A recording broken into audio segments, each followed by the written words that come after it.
Howdy folks, and welcome back to the channel, welcome back to another advanced tutorial episode of War in the East 2.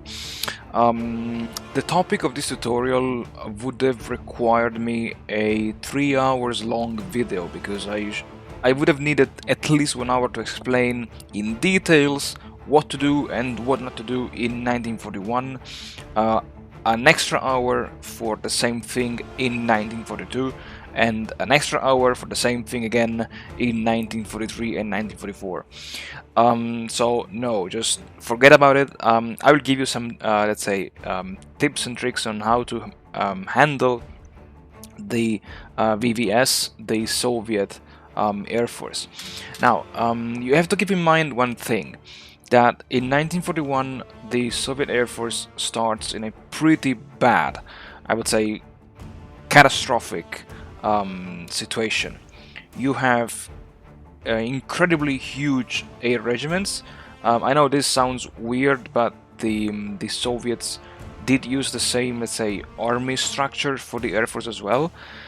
So you have very large air regiments composed of, I think, 67, 70 planes each. You have a tremendous deficit of pilots, but don't worry, because things will improve over time. And by saying things will improve, I mean that the size of the regiments will shrink down to 20 planes, and then it will go up again to, I think, 36 planes in mid to late 1944. If you want to know more about the micromanagement of the pilots slash air crews, and yeah, because I'm saying this because to cut away all the let's say doubts, the most important factor in the air war is the air crew and pilots' experience. That's it. I know that some people claim that plane speed, armament does make a difference. Yeah, sure. If you compare a biplane versus a monoplane with, I don't know, two cannons and two heavy machine guns, well, of course the monoplane will win the battle. But in the end, what matters is the pilot experience. And if you want to know more about the micromanagement of the pilot experience, I have a link down below in the description, a link of a thread which is found on the Matrix forum, in which a very experienced user goes in details about the micromanagement of the pilots, how to sort pilots by their experience, and so on and so forth. What I wanted to do in this video was just to give you some tips and tricks on in regard to the general management of the Soviet Air Force. And let's start talking about the bomber AOGs, namely the Long Range Air Command, which is, let's say, historically a formation that the Soviet Air Force had, and it was used to do night raids on Berlin, or raids over the oil refineries of Ploiești in Romania. Now, because of the way the air war is working in War in the East 2, you just want to forget about doing this kind of suicidal long-range air raids, because by sending your planes unescorted into enemy territory, you will just give free experience to the Axis pilots, and if they become too experienced, it will be pretty tough for you to bring them down and challenge the air supremacy on the Eastern Front. So what I usually do with my long-range air command is to send all of these bombers to the reserve theater box. I'm not disbanding them, because they can become useful in the late stages of the war, when you will have hopefully a numerical superiority in terms of fighters over the Axis ones, and they can still, say, deal quite some damage to the enemy ground troops. So At the beginning, I like to do this.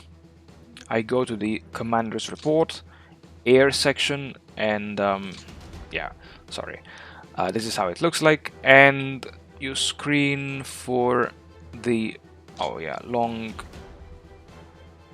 range air command, and here you have all of the bombers belonging to the long range air command, and you transfer them directly to the reserve theater box. And now, as you can see, the long range air command AOG is gone from the map. In the very early stages of Operation Barbarossa, what you can also do is to send directly all of the bomber air groups, namely the level bomber air groups, to the reserve, because you don't need them. You need to reorganize your air force, and it's much easier to focus only on fighters and tactical bombers, which include mainly the IL-2 Sturmovik planes. So what you can do is to deselect everything and then select only the level bombers on the map, and you send them again to the theater, to the reserve theater box. The only three which are not being automatically transferred are the ones which are still trapped inside the Bialystok Minsk pocket. You have to manually fly them out of the pocket, and then you can send them back to the reserve theater box. Okay, a second important point that you have to consider, and that is also described in the thread on the forum, is the, let's say, isolation of the air groups which will be disbanded, I think, on turn number 12. Now, this is a bit more tedious because you have to go in the reinforcements and withdrawal schedule. You have to go on air group, and then, yeah, I already did it before, but you have to select here, transfer, oops, and then you just select the ones which will be disbanded. And the ones I'm talking about are these ones here. What you want to do is to pick them one by one, and then you have to reassign them. For instance, what the guy on the forum suggested, to the Arkhangelsk Air Command. Why is this? Because then what you can do is to set what you should do is to set this air command to the restricted option. Why? Because in this way you will not send pilots and planes to air groups which will be disbanded, and you don't need them. You don't want to do this because you need to focus on the air groups which are active and which will take part in the defense of the motherland. And just let them, isolate them from the main battlefield, and just let them disband here under the Arkhangelsk or some others AOGs. Yeah. And then let's talk about the missions. Now, there are basically two types of missions which are very good for the Soviets, and these are the ground support and the ground attack. Air superiority is kind of discussed. Some people claim that is not working, other people claim that is working. So I don't feel confident in saying, oh, you have to do this mission with this specific fighter plane. It's totally up to you. If you feel confident that you might have enough planes, and you want to, I don't know, intercept the transport planes of the Luftwaffe, then you just do it. But really, it's totally up to you. Recon. Now, recon is probably the only mission that the Soviets are not allowed to do. I mean, you can do it, but you should not. And the reason is very simple. The Soviets do have the possibility to raise new units, and one of these units are the cavalry divisions. Cavalry divisions are the best scouts that the Soviet player has. And why is this? Because cavalry divisions are highly mobile, and what you can do is to actually do raids. Like, imagine that you had a cavalry division here. With this cavalry division and 24 movement points, you can approach this hex here, launch a hasty attack against this unknown unit, so you can gather intel about this unit. You will get information about the real defensive value of this unit, and then with the leftovers of your MPs, you can just pull back, ideally, to your starting position. And this is how, let's say, the pro-Soviet players use their cavalry divisions.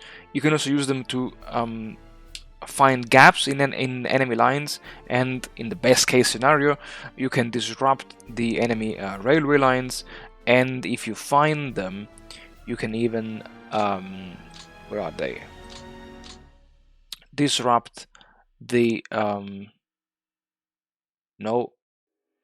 the FPDs. Exactly. If you manage to displace the FPDs, they will be frozen for one turn. So it's a big boost for your let's say ground forces. The air support, the ground attack. The ground attack is the second most useful air doctrine for the Soviet Air Force, and this it requires, let's say, some luck, some RNGs, because you want to focus ideally hundreds of planes against one single exposed unit of the enemy forces. This is done during the air phase, and you just want to bomb the shit out of the enemy units. You want to bomb them for maybe 3 to 4 days, because in this way you will inflict some losses. You will damage some elements that during the ground phase will be permanently destroyed. And I know it's just a little bit, but it's also a nice way to grind down the enemy strength, and this can be incredibly useful when done against the Romanians, the Hungarians, and the Italians, for obvious reasons. And the one of the most, if not the most important air doctrine for the Soviets is the ground support. And this is pretty much self-explanatory. You want to make sure you have your fighters and tactical bombers deployed and in air bases well supplied behind the main front line, and you want to have I can't say it because I'm in the air planning phase, but you want to have the ground support activated all the time, because this is how you win defensive battles, by forcing your air force to take off and engage the enemy ground troops. One small trick that you can use while, let's say, being on the defensive and to exploit the ground support directive is to launch hasty attacks against an exposed unit with a weak unit on your own, because in this way, sure, you will never win the fight, but you will constantly force, on one hand, your planes to take part in the battle, and on the other hand, you will force the enemy planes to take part in the battle as well. And this is also one way to grind down the Axis Air Force. I know it's tedious, it's time consuming, and let's say both this example and the ground attack missions are more effective against exposed units which are not yet under the protective umbrella of the enemy fighters. And one last point: if you can, try to focus your attention the air superiority missions and or the ground support directives against the Romanians and Hungarians and Italians, because um, the Axis minor pilots are much less experienced, and by hunting them and shooting them down, your pilots will gain experience, which will be needed to fight against the Luftwaffe.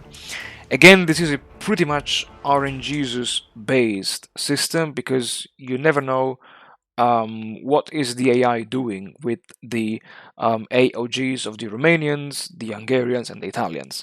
And if you're playing against a human player, then just don't do it, because every good human Axis player will never let the Axis minor air forces uh, take off and participating in the battles, because no, it's just a no-go. But if you want to know more about this, well, stay tuned until the next episode, where we will talk about the management of the Axis Air Force. That's it for this short tutorial. As always, thank you very much for watching. Thank you very much for supporting the channel. I wish you all the best. I hope you could learn something new. And well, I'll see you all in the next tutorial.